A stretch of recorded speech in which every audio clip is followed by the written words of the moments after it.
James and the Giant Peach by Roald Dahl. Read by Andrew Sachs.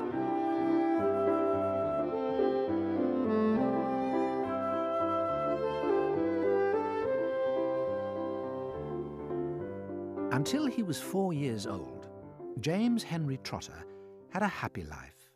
He lived peacefully with his mother and father in a beautiful house beside the sea. There were always plenty of other children for him to play with, and there was the sandy beach for him to run about on, and the ocean to paddle in. It was the perfect life for a small boy. Then, one day, James's mother and father went to London to do some shopping, and there a terrible thing happened. Both of them suddenly got eaten up, in full daylight, mind you, and on a crowded street, by an enormous angry rhinoceros which had escaped from the London Zoo. Now this, as you can well imagine, was a rather nasty experience for two such gentle parents. But in the long run, it was far nastier for James than it was for them. Their troubles were all over in a jiffy. They were dead and gone in 35 seconds flat. Poor James, on the other hand, was still very much alive, and all at once he found himself alone and frightened in a vast, unfriendly world. The lovely house by the seaside had to be sold immediately, and the little boy, carrying nothing but a small suitcase containing a pair of pyjamas and a toothbrush, was sent away to live with his two aunts. Their names were Aunt Sponge and Aunt Spiker, and I'm sorry to say that they were both really horrible people. They were selfish and lazy and cruel, and right from the beginning they started beating poor James for almost no reason at all. They never called him by his real name, but always referred to him as "you disgusting little beast," or "you filthy nuisance," or "you miserable creature." And they certainly never gave him any toys to play with, or any picture books to look at. His room was as bare as a prison cell. They lived, Aunt Sponge, Aunt Spiker, and now James as well, in a queer, ramshackle house on the top of a high hill in the south of England.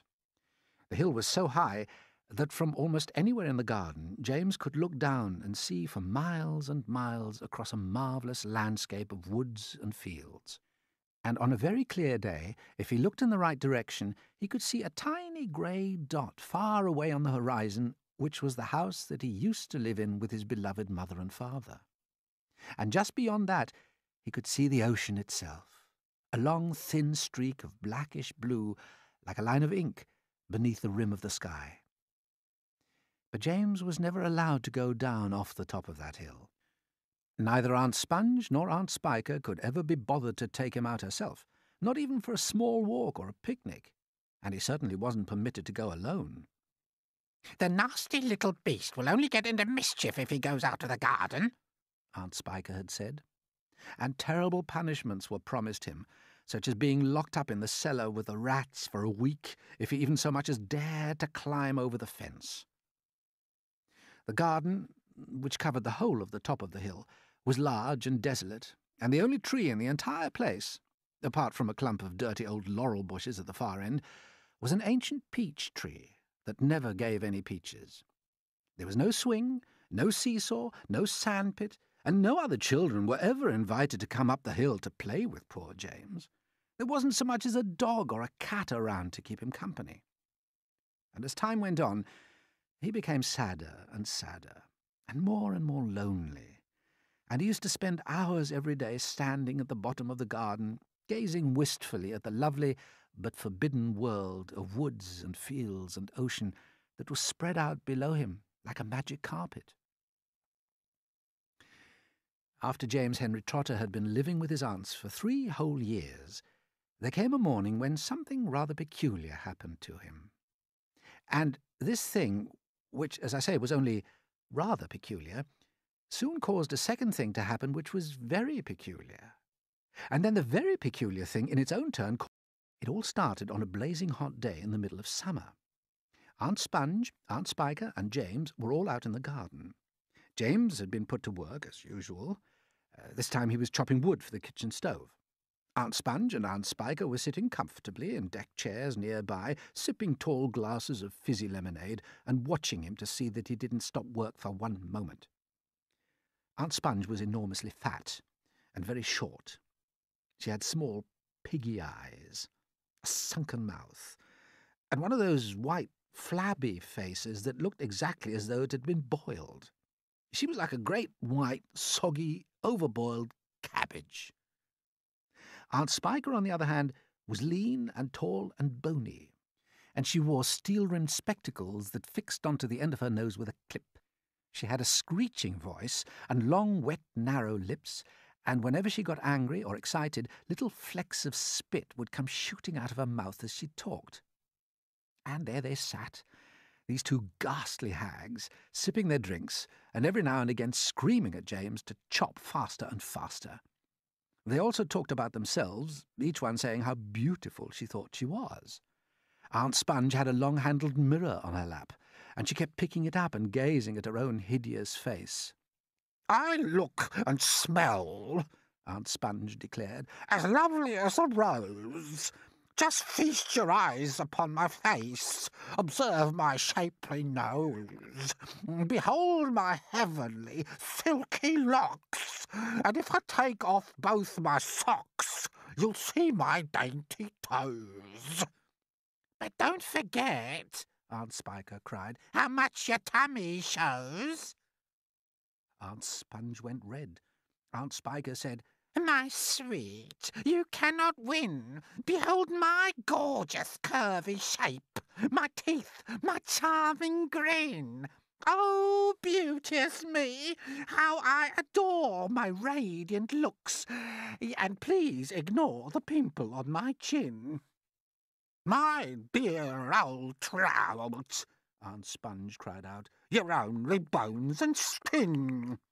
Such loveliness as I possess can only truly shine in Hollywood," Aunt Sponge declared. "Oh, wouldn't that be fine?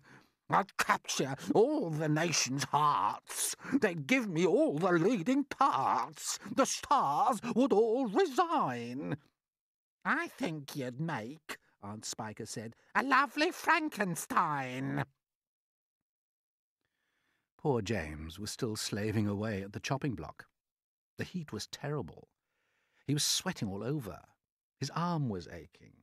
The chopper was a large, blunt thing, far too heavy for a small boy to use. And as he worked, James began thinking about all the other children in the world and what they might be doing at this moment. Some would be riding tricycles in their gardens.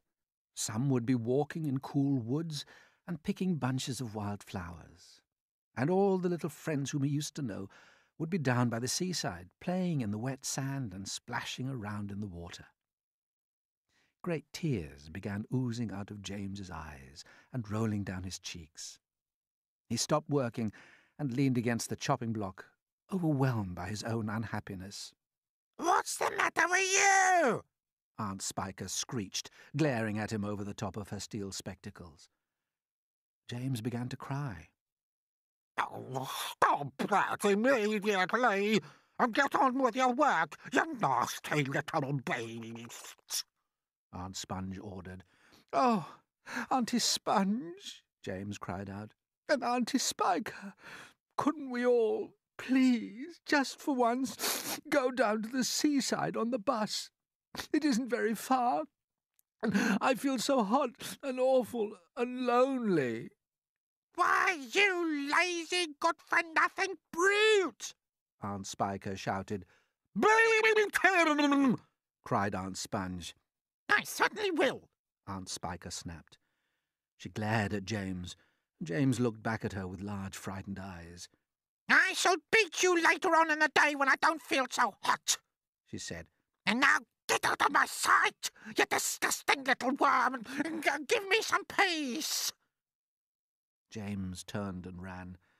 He ran off as fast as he could to the far end of the garden and hid himself behind that clump of dirty old laurel bushes that we mentioned earlier on. Then he covered his face with his hands and began to cry and cry.